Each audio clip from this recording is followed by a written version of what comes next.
안녕하십니까. 1월 16일 토요일 말씀 묵상 함께 시작하겠습니다. 하나님의 말씀으로 하루를 시작하기를 결단하시는 귀한 성도 여러분, 오늘도 주님께서 주시는 그 은혜가 여러분들의 가정과 모든 생업과 또한 생각과 행동 위에 함께 하시기를 축원합니다. 하나님께서 분명히 말씀 가운데 우리 가운데 거하시고, 말씀을 통해서 우리 가운데 거하시고, 말씀을 통해서 위로하시고, 말씀을 통해서 또한 힘 주실 것을 우리가 믿습니다. 오늘 사도행전 4장 23절부터 31절까지 3장 1절에서 성전 미문에 앉았던 그 거린을 일으키면서 일어났던 그 이야기가 오늘 일단락이 되는데요.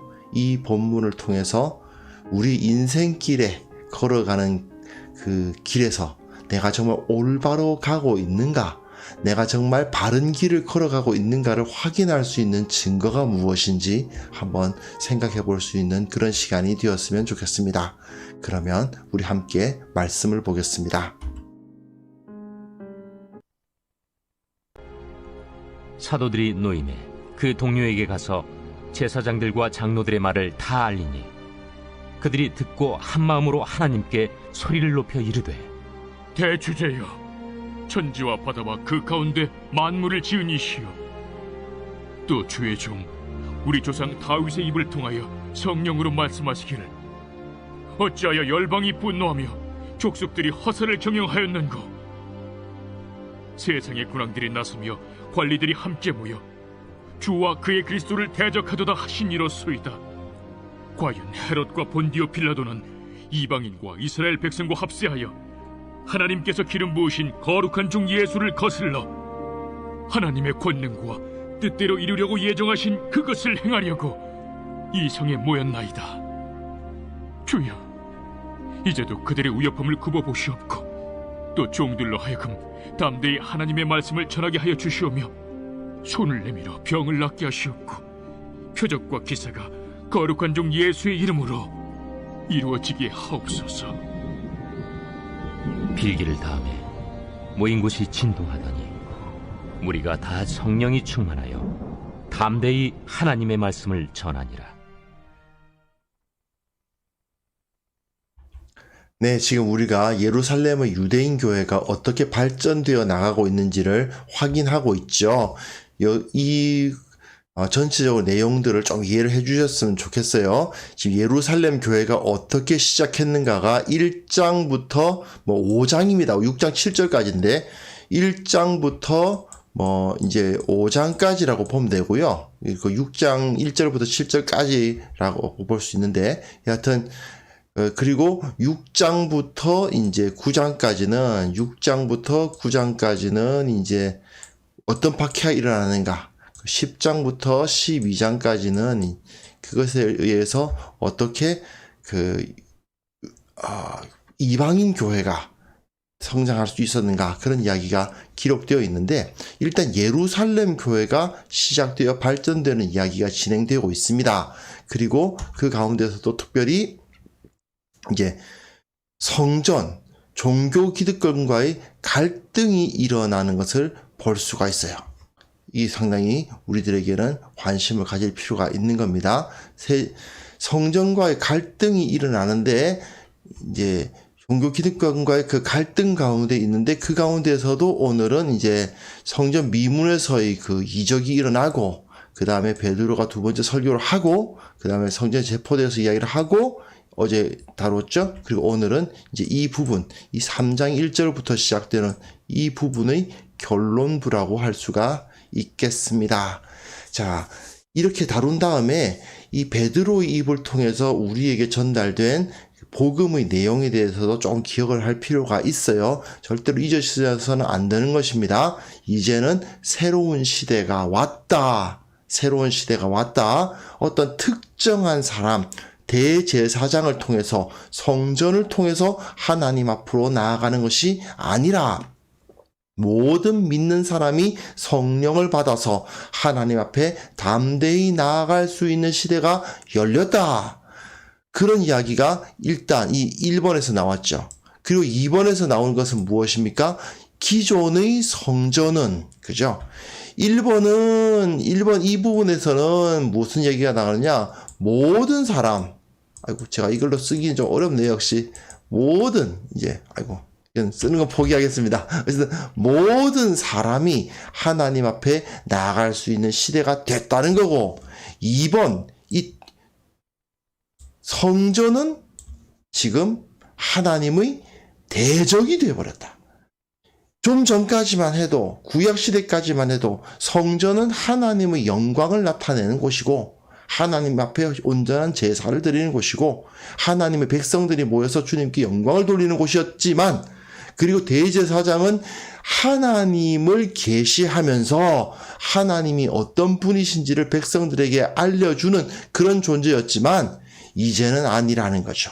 이제는 오히려 성전이 하나님의 대적이 되었다라는 사실이 이 두 번째에 나타나고 있는 겁니다. 이제 이것까지를 기억을 해주시면 좋겠습니다. 다른 것은 다 잊어버려도 우리가 그 사도행전 같은 책을 읽어보면 무슨 사건들이 막 일어나는 것들을, 그런 것들을 많이 기억하는데 정작 그 사건을 통해서 누가가, 이 성경이 뭘 우리에게 가르치려고 하는지에 대해서는 다 잊어먹는 경우가 굉장히 많아요. 그게 참 안타까운 일이거든요. 그런 수준에서 멈추지 말고 우리가 조금 더 깊이 들어가서 사도행전이 도대체 뭘 가르치고 있는가에 대해서는 우리가 기억을 할 필요가 있다는 거 꼭, 이것만은 계속해서 제가 반복을 계속 합니다만은 반복하지 않더라도 이 정도는 좀 알아주셨으면 좋겠다. 그런 생각을 합니다. 자, 오늘 본문 우리가 좀 전에 드라마 바이블을 통해서 읽었습니다만은 이 본문, 이 히스기야의 기도와 상당히 닮은 점이 있습니다. 히스기야의 기도는 뭐냐 하면요. 히스기야가 왕이었을 때 아수르가 쳐들어온 사건이 벌어졌죠. 그 지역 전체를 다 아수르가 다 차지하고 유다만 남았습니다. 마치 유다만 섬처럼 아수르의 그 지배를 받지 않고 있었는데 아수르가 쳐들어왔죠. 우리한테 꿇어라 이렇게 해가지고 쳐들어왔습니다.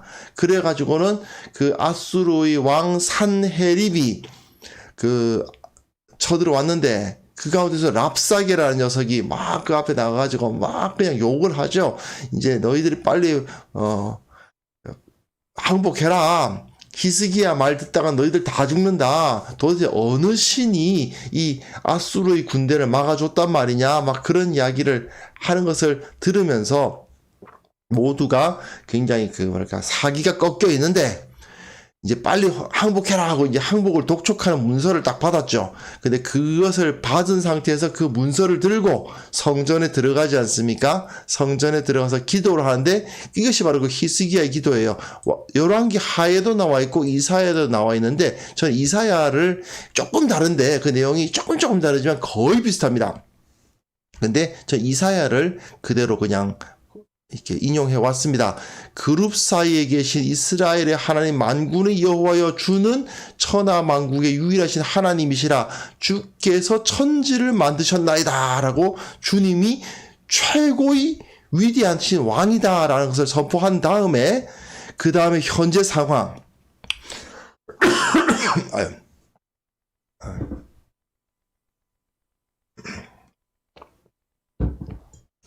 일단 하나님이 가장 강하신 분이다라는 것을 선포하고 그 다음에 현재 상황이 어떠냐? 여호와여 상황을 봐주십시오. 이거죠. 여호와여 눈을 뜨고 보시옵소서.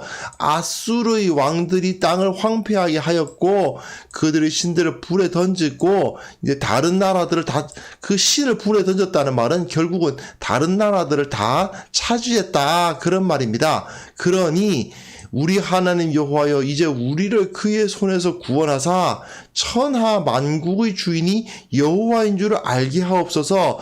주님께서 천하 만국의 주인이시니까, 그죠? 주님께서 천하 만국의 주인이시니까 천하 만국이 주인이신 줄을 모두가 알게 하여 주십시오라는 말로 시작하고 끝나죠.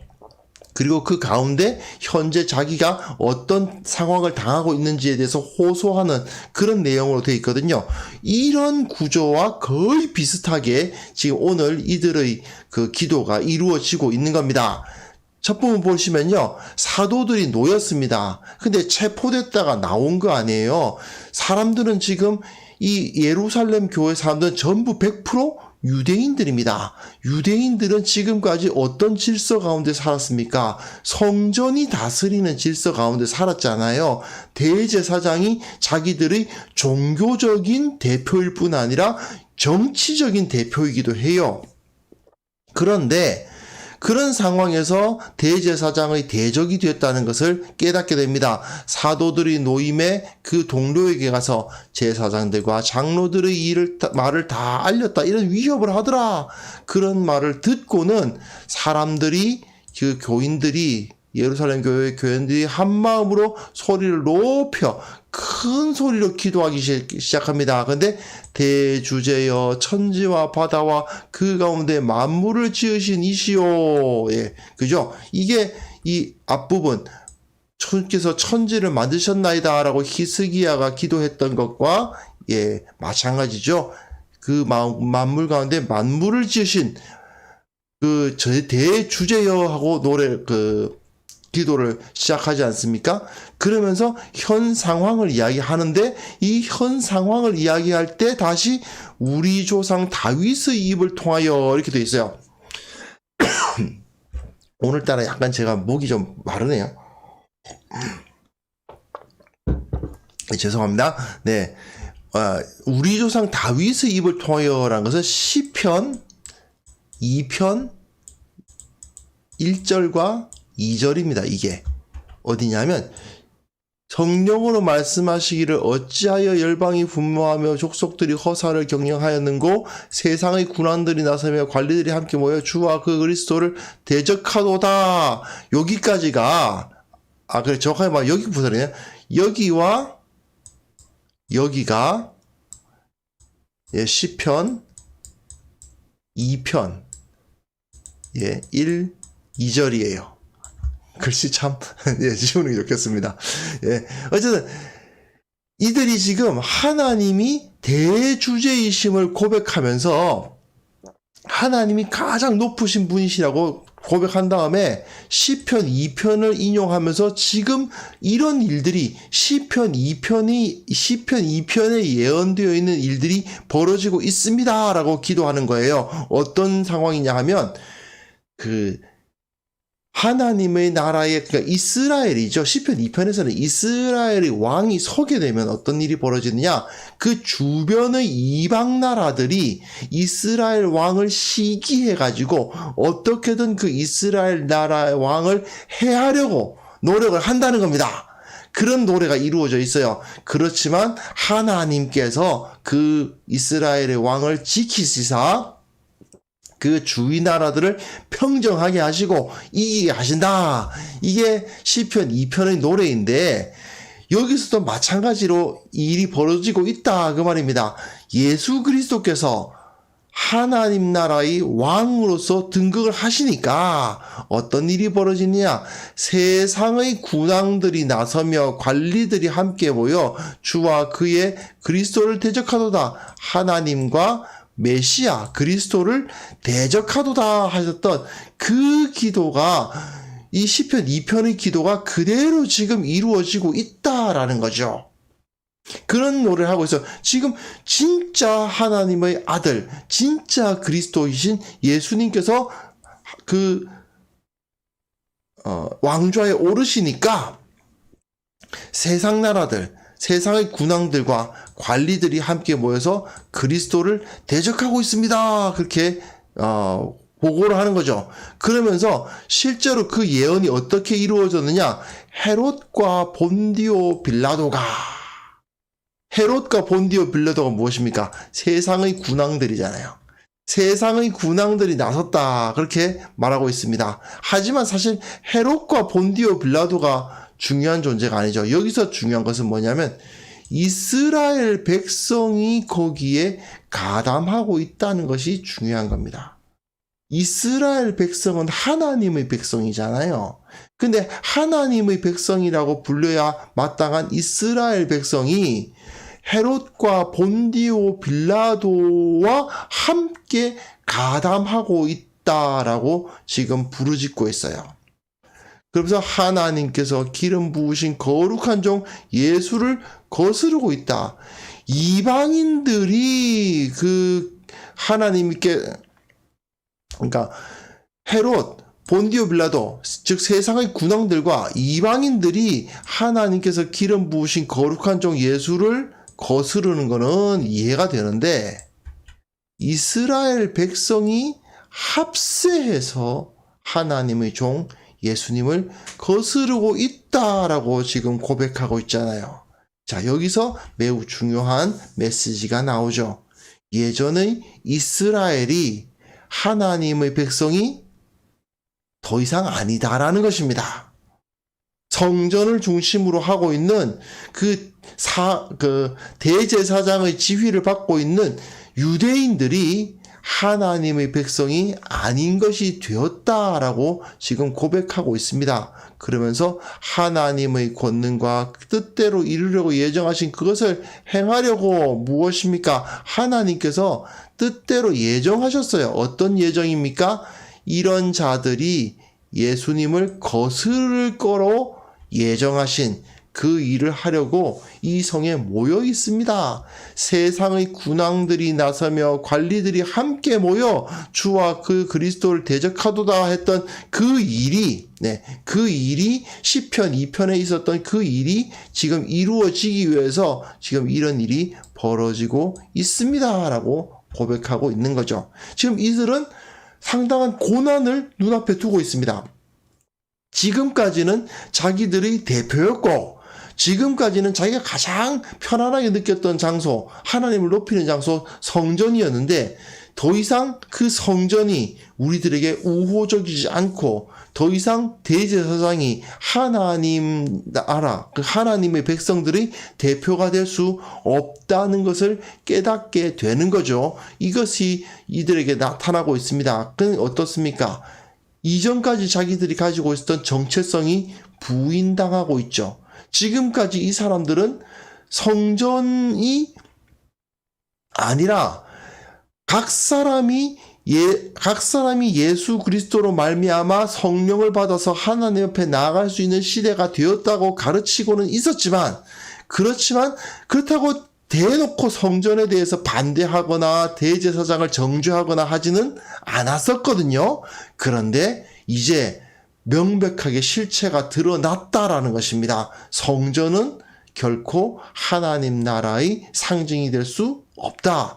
대제사장은 하나님 나라의 대표가 될 수 없다. 오히려 성전을 중심으로 하고 있는 그 대제사장 무리들, 대제사장과 서기관과 사두개인과 바리새인들과 그들이 하나님의 나라를 대적하는 자리에 서 있다. 마치 가룟 유다처럼 그 자리에 서 있다라고 지금 누가는 선포하고 있는 겁니다. 그래서 이제 마지막에 왜 이 히스기야의 기도를 보시면, 그렇죠? 우리 하나님 여호와여, 이제 우리를 그의 손에서 구원하사, 이렇게 기도했잖아요. 이제 근데 이들도 이렇게 주여 이제도 그들의 위협함을 굽어보옵시고, 마지막 부분은 비슷하게 기도하죠. 또 종들로 하여금 담대히 하나님의 말씀을 전하게 하여 주시오며 손을 내밀어 병을 낫게 하시옵고 표적과 기사가 거룩한 종 예수의 이름으로 이루어지게 하옵소서. 히스기야가 그 대적들의 공격 앞에서 기도했던 것처럼 이 사람들도 대적들의 공격, 대제사장과 서기관, 그 당시 종교 기득권자들의 공격에 대해서 담대히 싸울 수 있도록 하여 주옵소서라고 기도하고 있는 겁니다. 히스기야가 그 엄청난 공격, 아수르의 대군 18만 5천 명이었죠. 그 아수르의 대군을 맞이하여서 아무런 싸울 힘이 없는 상태에서 하나님 앞에 부르짖었던 것처럼 이 사람들도 하나님을 대주제라고 높인 다음에 지금 현 상황에 대해서 이렇게 고백을 하고, 그러나 이 모든 것이 다 하나님의 섭리 가운데 있다는 사실을 고백한 다음에 이렇게 우리를 도와주십시오. 그들의 위협함을 굽어보십시오. 종들로 하여금 담대히 말씀을 전하게 하여 주십시오. 손을 내밀어 병을 낫게 하시옵고 표적과 기사가 거룩한 종 예수의 이름으로 이루어지게 하옵소서. 이제는 거룩한 종은 대제사장이 아니고 예수 그리스도다. 이것을 선포할 수 있게 하여 주옵소서. 이렇게 기도를 한 겁니다. 그러니까 그 기도가 끝나자 빌기를 다함에 모인 곳이 진동하더니, 모인 곳이 진동했다? 이건 하나님의 임재를 상징하는 거예요. 시내산에서 그 출애굽기 19장에도 보면은 하나님이 그 시내산에 임재하시면 그 땅이 흔들립니다. 마찬가지로 그곳에 하나님이 실제로 임재하시는 것을 볼 수 있습니다. 성전에 하나님이 임재하시는 것이 아니고 그들이 모인 곳이 하나님이 임재하는 자리가 돼요. 무슨 뜻입니까? 진정한 성전은 더 이상 예루살렘의 그 건물로 지어놓은 그것이 성전이 아니라 이들의 모인 곳, 이들이 모인 곳, 이것이 진정한 성전이 되었다는 것을 여기서 볼 수가 있죠. 그러니까 우리가 다 성령이 충만하여 담대히 하나님의 말씀을 전하는 일이 일어났다라는 것을 볼 수가 있습니다. 이 사람들은 지금까지 그 살아왔던 그 여러 가지 인생 가운데 대제사장을 거부한다는 것은 사실 상상할 수 없었을 거예요. 하지만 예수님을 믿게 되면서 이제 더 이상 대제사장이 이 종교의 그 하나님 나라의 대표가 될 수 없다 하는 것을 담대히 선포하기 시작했다 하는 것을 이 사도행전, 누가가 기록한 사도행전이 가르쳐 주고 있습니다. 이들은 지금 그들의 위협 앞에 섰지만 담대히 기도하면서 주님 앞에 자신들의 그 앞길을 의탁하고 있는 것이죠. 자, 여러분, 이 결론을 보면요. 3장부터 오늘 본문까지, 3장 1절부터 오늘 본문까지의 내용을 보면 정말 진정으로 하나님의 백성답게 올바른 길을 걸어가게 되면 어떤 일이 벌어지는가를 알 수가 있습니다. 베드로와 요한이 의도적으로 성전을 공격했습니까? 아닙니다. 베드로와 요한이 대제사장을 대놓고 비판했습니까? 그것도 아닙니다. 그저 예수 그리스도의 권능을 나타냈고 그들에게 구원을 받을 길을 선포했는데 그 때문에 붙잡히죠. 그리고 예수님처럼 고난을 당하고 그리고 예수님처럼 심판을 당했습니다. 물론 하나님의 권능으로 말미암아 그들이 이겼지만 어쨌든 이런 고난을 겪게 된다는 것을 우리는 볼 수 있었습니다. 여기서 이들은 올바른 선택을 한 것일까요? 네, 올바른 선택을 했습니다. 그들이 올바른 선택을 했다는 증거가 무엇입니까? 바로 이건 거죠. 주의종 내 조상 입을 통하여 시편에 나와 있다시피 하나님의 권능의 뜻대로 이루려고 예정하신 그것을 행하려고 이 성에 모였다. 저들이 지금 하나님의 권능으로 예언된 그 핍박을 우리들에게 주기 위해서 모였다라고 고백하지 않습니까? 즉 하나님의 백성답게 살아가고 있다라는 것을 우리가 확인할 수 있는 길이 뭐냐? 내가 정말 올바른 신앙인으로서 살아가고 있을까? 내가 정말 하나님 보시기에 옳은 선택을 하고 있는 것일까? 그런 의문이 들 때 내가 이 길을 걸어감으로 말미암아 나를 막아서는 어려움을 경험하고 또한 나를 공격하고 핍박하는 자들이 생기고 나를 조롱하고 나를 욕하는 자들이 나타난다면 그것은 하나님의 길이 맞을 가능성이 매우 높은 거죠. 물론 이것은 무조건 일률적으로 다 적용할 수 없다는 것은 분명한 사실입니다. 이것은 우리들에게 지혜가 필요해요. 내가 정말 하나님의 뜻이 아닌 것을 행하고 있어서 주위에 신실한 사람들이 그러면 안 된다고 지금 권면을 해주고 있는데 내가 안 듣는 것일 수도 있긴 합니다. 하지만 우리에게 말씀을 아는 지혜가 있잖아요. 말씀대로 살려고 노력했는데 이상하게 어려움이 생긴다. 말씀대로 살려고 노력했는데 자꾸 걸림돌이 생긴다. 그렇다면 하나님께서 나에게 가기를 원하시는 길일 가능성이 매우 높은 것입니다. 왜 그렇습니까? 그것을 극복함으로 말미암아 우리가 더 성숙할 수 있는 기회를 얻을 수 있기 때문입니다. 하나님께서는 우리에게 넘어서야 할 장벽들을 주시곤 합니다. 왜 그렇습니까? 그걸 통해서 우리가 더 성숙해질 수 있기 때문에. 그 장벽을 통해서 우리를 더 강하게 하시고 더 지혜롭게 하시고 결국에는 예수님을 닮게 해주십니다. 우리가 하나님의 말씀을 따라서 실천하면 어려움이 임하기도 합니다. 하지만 어려움이 임했는데 내가 분명히 말씀대로 실천한 건데 라는 생각이 드신다면 오히려 기뻐할 수 있어야 합니다. 왜냐하면 하나님께서 기뻐하시는 길임에 틀림이 없기 때문입니다. 내가 분명히 하나님의 말씀에 순종하려고 노력했는데 아무런 어려움이 없다면 어쩌면 내가 말씀을 잘못 이해하고 잘못 실천하고 있는 것일 수도 있습니다. 정말 점검이 필요합니다. 말씀대로 살아가는 것, 말씀에 순종하는 것은 결코 그저 평탄하고 모든 일이 술술 풀리는 길이 아닙니다. 오히려 하나님께서 우리를 훈련하시는 길이고 이것을 통해서 내가 더 강해지는 길이고 이것을 통해서 더 기쁨을 누리는 길입니다. 힘들고 어렵지만 그 모든 장애물을 통과함으로 말미암아 주님께 좀 더 가까이 주님을 좀 더 닮는 그런 모습을 갖출 수 있는 길이라는 것을 우리가 확인할 수 있었으면 좋겠습니다. 베드로와 요한이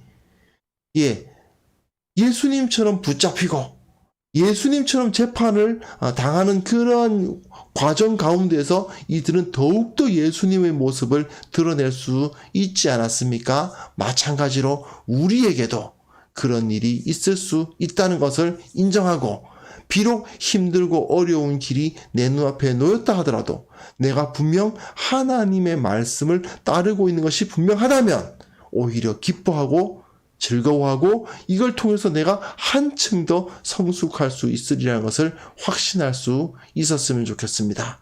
이런 기도를 우리가 함께 드리는 시간 가집시다. 하나님께서 우리를 더욱더 강하게 하여 주옵소서. 주께서 우리 가운데 더 임하셔서 주님께서 이 모든 난관을 통해 오히려 우리가 더 큰 은혜를 받을 수 있는 기회를 허락하여 주옵소서. 기도하겠습니다.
하나님 아버지, 우리가 참으로 이 세상에서 예수님의 제자답게 살아가기를 원합니다. 정말 그리스도인답게 살아갈 수 있기를 원합니다. 그러나 주님, 그때마다 힘들 때가 있고 어려울 때가 있고 낙심할 때가 있음을 주님께서 아십니다. 주님, 우리가 어려울 때 낙심하고 주저앉기보다는 그때마다 기도의 능력을 통해서 새 힘을 공급받는 지혜를, 그러한 은혜를 누릴 수 있도록 도와주시옵소서. 늘 기도하게 하시고 하나님께서 살아계심을 체험하게 하시고 주님께서 나를 도와주시는 것을 정말 피부로 느끼는 그러한 삶을 살아갈 수 있도록 도와주시기를 원합니다. 힘들고 어려운 일이 있다고 해서 믿음의 길을 포기하거나 참으로 죄와 타협하거나 또는 세상 사람들의 방법을 선택하는 그런 모습들을 우리가 갖지 않도록 주님 역사하시고 결코 흔들리지 않도록 도와주시고 힘들고 어려울수록 찬송하며 주님처럼 주님의 모습을 닮아가겠노라 고백하는 자들 될 수 있도록 도와주시옵소서. 아버지, 참으로 매 순간순간마다 도와주시기를 원합니다. 최근에 들어서 참으로 이 전염병 때문에 또 기타 여러 가지 사회적이고 정치적인 문제들 때문에 어려움을 겪는 분들이 많이 있습니다. 또 너무나도 많은 일들 때문에 힘들어하는 자들도 있습니다. 그런 모든 어려움들 주님의 도우심을 받아서 극복할 수 있도록 도와주옵소서. 그 가운데 우리 믿는 자들은 예수 그리스도의 향기를 온전히 드러내게 도와주시옵소서. 더욱더 큰 은혜 누릴 수 있도록 도와주시고 결국에는 예수 그리스도를 닮아서 예수 그리스도의 향기를 드러내고 예수 그리스도께 영광을 돌리는 자들 될 수 있도록 도와주시옵소서. 아버지 하나님, 내일 거룩한 주일로 예배할 수 있기를 원합니다. 주님의 영광 나타내는 예배가 되기를 원합니다. 비록 각처에 흩어져서 온라인으로 드리는 예배라 할지라도 주님께서 살아계시고 만나주시는 예배, 각 사람에게 성령을 내려주셨사오니 그 각 사람에게 주신 그 성령의 은사를 온전히 체험하는 예배가 되게 하여 주옵소서. 오늘 하루 주님께서 지켜주시고 함께하여 주실 것을 믿사오며 예수 그리스도의 이름으로 기도합니다. 아멘.